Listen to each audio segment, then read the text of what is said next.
सब्जियों की कीमतें आप देख लीजिए सदफ अब्दुल जब्बार, अदरक 800 रुपए से नीचे नहीं आ रही।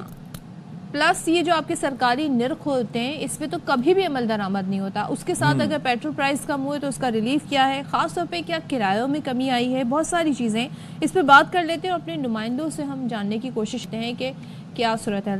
तो कराची से हमें ज्वाइन कर रहे हैं फैजुल्ला खान, हमारे साथ फैसलाबाद से मौजूद हैं काशिफ हमारे नुमाइंदे, मोहम्मद काशिफ हमें ज्वाइन कर रहे हैं, और पेशावर से हमें ज्वाइन करेंगे हमारे नुमाइंदे नवाब शेर। तो सबसे पहले कराची का रुख कर लेते हैं और फैजुल्ला से जानते हैं। फैजुल्ला बताइएगा कि जब भी बात हम करते हैं जी पेट्रोल प्राइस बढ़ गए तो फौरन से एक नई वेव आती है महंगाई की, चाहे वो किराए हो ट्रांसपोर्ट के या फिर खाने पीने की चीज़ें हो, चिकन हो, सब्जी हो, दूध हो, इनके प्राइस बढ़ जाते हैं। लेकिन जैसे ही ये किराया 2 दफ़ा से हम पेट्रोल प्राइस कम देख रहे हैं, क्या कीमतों में किसी हद तक कमी आई है और किन आइटम्स पर आई है? सदफ बिल्कुल बाखबर सवेरा के प्लेटफॉर्म से तो कई बार इस मौजू पर बात हो चुकी है और हम मार्केट्स जाते हैं और वहाँ पर कीमतों का मवाजना करते हैं, ट्रांसपोर्टेशन को देखते हैं, तो वो जो कमी की जाती है उसका कोई असर मार्केट पर नज़र नहीं आता। जो कीमतें मुख्तलिफ़ अशिया खुर्दनोश की बढ़ा दी गई होती हैं उसी कीमत पर मिल रही होती है। मसलन चिकन पहले भी 700-800 रुपये केजी थी, अभी भी 700 रुपये किलो मिल रही है। जो पेट्रोल की कीमतें कम हुई हैं, डीज़ल की कीमतों पे फ़र्क पड़ा है, उसका असर कोई इन चीज़ पर नज़र नहीं आता। और अब तो शहरी एक दिलचस्प बात कहने लग गए हैं कि जिस तरह से 8-8, 10-10 दिन के लिए पेट्रोल की कीमतें कम होती हैं तो दुकानदारों को चाहिए कम से कम उन 10 दिन के लिए वो कीमतें कम कर दिया करें। तो यहाँ पर ऐसी कोई चीज़ नज़र नहीं आती। जो कीमतें पहले बढ़ाई जा चुकी हैं, अगर पेट्रोल 300 तक पहुंच गया तो वो चीज़ें अभी भी उसी कीमत पर मिलेंगी। हालांकि ट्रांसपोर्टेशन की कॉस्ट में कमी आ जाती है, लेकिन इस बात का बिल्कुल ख्याल नहीं रखा जाता। जहां तक आपने सरकारी निर्खों की बात की, देखिए ये जो निर्ख आवेज़ा किए जाते हैं एक तो देर से होते हैं, 12-1 बजे के बाद होते हैं, सुबह सवेरे तो मार्केट में कुछ मिलता ही नहीं है। उससे पहले तक पिछले रोज़ के जो निर्ख होते हैं वही चल रहे होते हैं और वो सिर्फ एक खाना पूरी के लिए लटकाए जाते हैं ताकि अगर कभी कोई मीडिया वाला आए या अगर कोई शहरी उस पर बात करे तो वो उसको मुतमईन किया जा सके, वरना इससे ज़्यादा उसका कोई काम नहीं होता। क्योंकि इस हवाले से जो मुताल्लिका कमेटियां हैं वो भी कोई काम नहीं करती हैं। तो मनमानी कीमतें होती हैं, हर आदमी की अपनी एक कीमत होती है, हर मार्केट उसका तयन करती है और उसी की बुनियाद पर ये चीज़ें। लेकिन फैजुल्ला, मुझे ये लगता है मेरे भाई कि जो व्हाट्सएप का सबसे ज़्यादा फ़ायदा उठाते हैं ये जो दुकानदार उठाते हैं। आप अंदाज़ा कीजिए कि चिकन की जो कीमत होगी वो कराची के एक कोने से लेकर दूसरे कोने पर तकरीबन एक सी होती है, यानी कि बढ़ी हुई होती है। ये नहीं है कि किसी के पास रेट कम हो, लेकिन प्राइस कंट्रोल का मैकेनिज्म कहीं पर नजर नहीं आता। जो हुकूमत है या इंतजामिया उससे फायदा उठाते हुए या इन्फोर्स करते हुए नजर नहीं आती। आपकी असेसमेंट के मुताबिक प्रायोरिटीज कुछ और हैं? देखिए, जितने भी सरकारी इदारे बदकिस्मती से वो काम करने की उनमें ना सलाहियत है, ना अहलियत है और ना वो काम करना चाहते हैं। सरकारी दफातर का माहौल भी इसी तरह का होता है और इस काम के लिए तो आपको सुबह से ही यहाँ मौजूद होना चाहिए। आप वो जो प्राइस लिस्ट है उसको रिव्यू करें और उस सुबह सवेरे वो मौजूद होना चाहिए, तो वो कुछ नज़र नहीं आती। 12-12, 1-1 बजे के बाद, और हर मार्केट में ऐसा नहीं होता।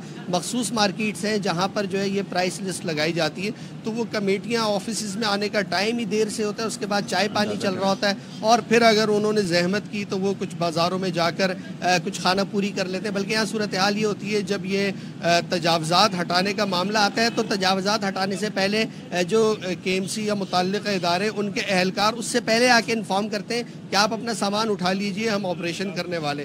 तो इस तरह ये एक जिसको कहते हैं कि सरकार की हमारे दूसरे दोस्त भी वहाँ पर इंतजार कर रहे हैं फैजुल्ला, लेकिन एक चीज ये देखा है कि जहाँ पर डबल कैबिन गाड़ी होगी तो वो हर जगह हर गली मोहल्ले में तो असिस्टेंट कमिश्नर साहब की जा भी नहीं सकती होगी, तो ये भी तो एक प्रॉब्लम है ना।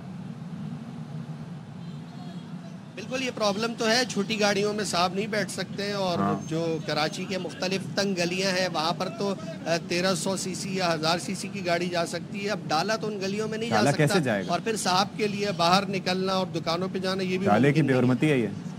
अच्छा फैजुल्ला, आपने वैसे कभी देखा ऑन ग्राउंड ऑन फील्ड कि भाई कभी आके इन्होंने जायज़ा लिया हो कि क्या मसला है, क्यों आवाम इतना शिकायत कर रहे हैं, कमिश्नर, डिप्टी कमिश्नर, कभी आप लास्ट दीदार कब हुआ था इनका?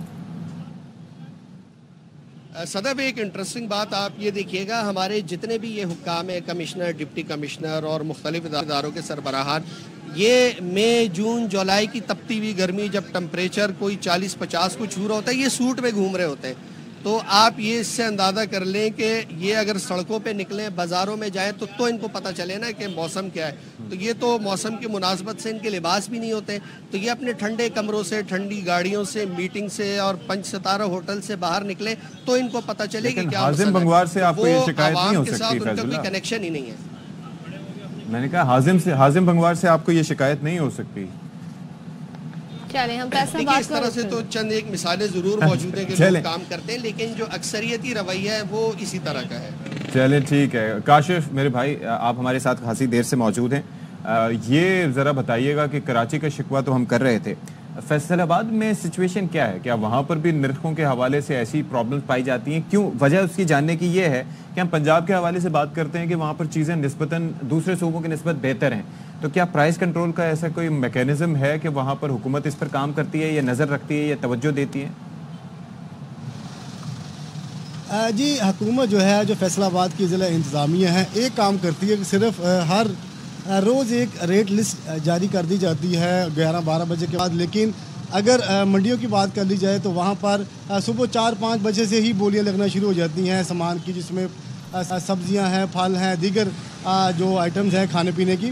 तो मेरे पास एक दो लिस्टें मौजूद हैं इस वक्त। एक कुछ 2-3 माह पुरानी लिस्ट है और उसके ऊपर देखें कि पेट्रोल की कीमत में तकरीबन 35-40 रुपये जो है वो जो कमी आई है, अब जो 250 के करीब पहुंच चुका है। मेरे पास जो रेट लिस्ट है, इसमें चना जो स्याह है उसकी कीमत 215 है। जो अब की जो रेट लिस्ट है उसके ऊपर 325 रुपये जो है वो जो डिप्टी कमिश्नर के ऑफिस से जो लिस्ट जारी हुई है उसके ऊपर है। इसी तरह गोश्त की कीमत जो है उसमें भी 200 से 300 रुपये इजाफा किया गया है। जो मटन है और चिकन की कीमत हर रोज़ उसमें इजाफा हो रहा है, तकरीबन 650 से 700 रुपये तक पहुँच चुकी है। जबकि जब पेट्रोल की कीमत ज़्यादा थी तब चिकन की कीमत जो है वो 400 से 450 रुपये तक थी, उसमें भी 200-300 रुपये इजाफा हो गया है। लेकिन जैसे ही पेट्रोल की कीमत में 5 रुपये इजाफा होता है तो फैसलाबाद की हर मार्केट का अपना रेट है। अगर जंग बाज़ार, जैसे कि घंटा घर के अतराफ़ में जो 8 बाज़ार हैं, जहाँ पर जंग बाज़ार सबसे ज़्यादा जो अशिया ख़रीदने के लिए जो शहरी आते हैं, खाने पीने की, फल है, सब्ज़ियाँ हैं, तो यहाँ पे रेट और है। लेकिन आप थोड़ी सी तंग गलियों में चले जाएँ, वहाँ पर 50 से 60 रुपये, इधर ही 100 रुपये इजाफा है। तो जब छोटा जो दुकानदार लेके जाता है तो वो 50 से 100 रुपये तक जो अपना मुनाफा रखता है। तो ऐसे ये अंदाज़ा है कि अगर आप 300 या 400 रुपये की चीज़ मार्केट से लेके गए हैं तो आपके घर पहुंचने तक उसमें 200 रुपये पर केजी जो है वो इजाफा हो चुका होता है। सब्जियों की बात कर ली जाए तो जो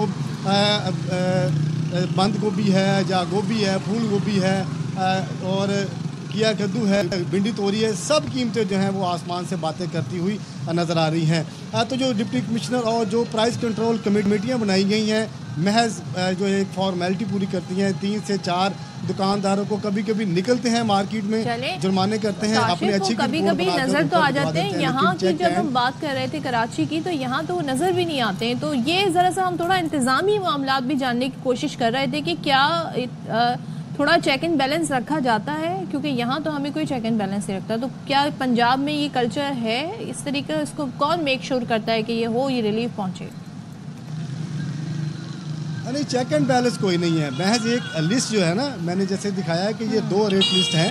एक रेट लिस्ट जारी कर दी जाती है। इनको तो रेट का भी नहीं पता होगा कि मार्केट में क्या रेट चल रहा है, जो फलों का क्या रेट चल रहा है, और जो सब्जियां हैं वो शहरी किस अजियत से दो चार होकर जो सब्जियां हैं 300-300, 400-400 रुपये पर केजी के हिसाब से खरीद रहे हैं। अदरक, लहसुन और टमाटर, इनकी अगर बात कर लें, प्याज की बात कर लें, 150 से 200 रुपये से कम नहीं प्याज हो रहा, जिसकी कीमत 50 से 60 रुपये हुआ करती थी। दो माह कबल जब पेट्रोल की कीमत बहुत ज़्यादा थी, तकरीबन 350 से जैसे जैसे नीचे आता जा रहा है तो प्राइस जो हैं वो वैसे वैसे ही बढ़ती जा रही हैं। प्याज की कीमत 70 से 80 रुपये थी, पेट्रोल कम हुआ, इसकी कीमत 150 से, जो अच्छा थोड़ा सा प्याज है वो 200 रुपये तक पहुँच चुका है। अदरक जो है वो भी 700 रुपये पर केजी के हिसाब से 800 रुपये मिल रहा है, जबकि इसकी कीमत भी जो है 450 रुपये थी।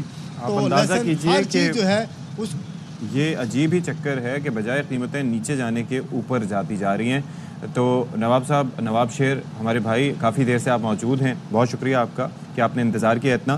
केपी में बताइए कि क्या सूरत हाल है वहाँ पर? कुछ जाहिर है कि अली अमीन गंडापुर साहब की हुकूमत है तो थोड़ा सा वो फोकस रखते हैं इस हवाले से, इंतज़ामिया को कोई डायरेक्शंस हैं कि रेट्स को कम किया जाए या मुनासिब किया जाए, या वहाँ पर भी पूरे मुल्क जैसा हाल है? जी बिल्कुल, जिस तरह पूरे मुल्क में जैसा हाल है केपी का और ख़ासकर पेशावर का, उससे बदतर हाल है। अच्छा। पेट्रोलियम मसनूआत की कीमतों में खातिर ख्वाह कमी हुई है, लेकिन महंगाई पर अब तक काबू नहीं पाया जा सका। अशाए खुर्दनोश की कीमतों में दुगना इजाफा हो गया है पेट्रोलियम मसनूआत की कीमतों में कमी के बावजूद। शहरी अक्सर यही गिला करते हैं कि पेट्रोलियम की कीमतें जब बढ़ जाती है तो अशाए खुर्दनोश की कीमतों में बेशबहा इजाफा कर दिया जाता है। इसी तरह जब पेट्रोलियम की कीमतें कम हो जाती है तो अशाए खुर्दनोश की कीमतें बिल्कुल भी कम नहीं की जाती और उसकी कीमत जो है वो उल्टा दुगनी हो जाती है। पेशावर में अगर सब्जियों की बात की जाए तो सब्जियों की कीमतें भी इस वक्त जो है वो आसमान से बातें कर रही है। अदरक जो है वो 600 रुपये फ़ी किलोग्राम मिल रहा है। इसी तरह लहसुन जो है वो भी 550 रुपये फ़ी किलोग्राम तक मिल रहा है। शिमला मिर्च जो है वो 200 रुपये फ़ी किलोग्राम तक मिल रहे है। कोई ऐसी सब्ज़ी नहीं है जिसकी कीमत जो है वो 100 रुपये फ़ी किलोग्राम से कम हो। इसी तरह अगर दाल, चीनी, चावल, आटे की बात की जाए तो उनकी कीमतों में भी कोई कमी वाक़या नहीं हुई। चीनी जो है वो 155 रुपये फ़ी किलोग्राम तक फ़रोख्त हो रही है। इसी तरह घी जो है वो मुख्तलिफ ब्रांड के होते हैं, वो 350 से लेकर 500 रुपये फ़ी किलोग्राम तक होती है। आटे का जो 20 किलो का तेला है उनकी कीमत में भी कोई कमी नहीं आई, वो भी उल्टा 1800 1850 जो है वो पहुंच चुका है। इसी तरह अगर किरायों की बात की जाए तो जैसे ही पेट्रोलियम मसनूआत की कीमतों में इजाफा किया जाता है तो ट्रांसपोर्टर की जानिब से मनमानी कीमतों में इजाफा कर दिया जाता है, लेकिन जब पेट्रोल की कीमतें कम कर दी जाती है तो फिर वही पुराना रेट जो है वो वही पुराना किराया चल रहा है। अब अगर इंट्रा सिटी और इंटर सिटी किराए की बात की जाए और लोकल किराए की बात की जाए तो वो उसी तरह बदस्तूर यानी ज़्यादा किराया वसूल किया जा रहा है और ट्रैफिक एहलकार जो है वो ट्रांसपोर्ट एहलकार जो है वो अपना मनमाना किराया वसूल कर रहे हैं। अगर ज़िले इंतज़ामिया की बात की जाए तो पेशावर में 2 तरह के रेट्स जो है वो नरखनामे जारी किए जाते हैं। अच्छा। एक ज़िले इंतज़ामिया की जानिब से जो है वो नरखनामा जारी किया जाता है जो कि सिर्फ बराए नाम होता है, उसमें ना कोई अमल दरामद होता है और ना ही कभी उस पर कोई एक्शन लिया जाता है। जितने भी दुकानदार हैं, चाहे वो परचून वाले हो, चाहे सब्ज़ी वाले हो, चाहे अशाए खुर्दनोश वाले हो, वो वही अपने मनमाने रेट पर जो है वो सब्जी और अशाए खुर्दनोश फरोख्त करते। आज भी अगर देखा जाए तो शिमला मिर्च की जो सरकारी रेट है वो 120 रुपये फ़ी किलोग्राम है, लेकिन यहाँ पर जो है वो 200-170 रुपये फ़ी किलोग्राम तक फरोख्त की जा रही। इसी तरह अगर प्याज की जो सरकारी रेट है वो 120 रुपये है और यहाँ पर जो है वो 150 रुपये जो दुकानदार है वो फरोख्त कर रहे हैं। यानी कि आप इस बात से अंदाज़ा करें, वो आप ये अंदाज़ा करें इस बात से, आप तीनों की बातों से ये अंदाज़ा हो रहा है कि वैसे किसी मामले में नज़रियात मुख्तलिफ हों, सियासी इख्तलाफात हों, लेकिन महंगाई एक ऐसा मामला है और मुनाफाखोरी एक ऐसा मामला है जिसमें सारे मुल्क में इत्तेफाक और इत्तेहाद पाया जाता है, एका पाया जाता है। क्या बात। तो बहरहाल अब क्या कर सकते हैं इस मामले में। फैज़ुल्लाह खान आपका बहुत शुक्रिया, हमारे साथ नवाब शेर थे, आपका बहुत शुक्रिया। काशिफ आप भी हमारे साथ मौजूद रहे और मौसम की हिद्दत मुझे लगता है अभी भी खासी है, लेकिन उसके बावजूद ये वहाँ पर मौजूद है। फैसलाबाद से तो काफ़ी ज़्यादा गर्मी है वहाँ पर।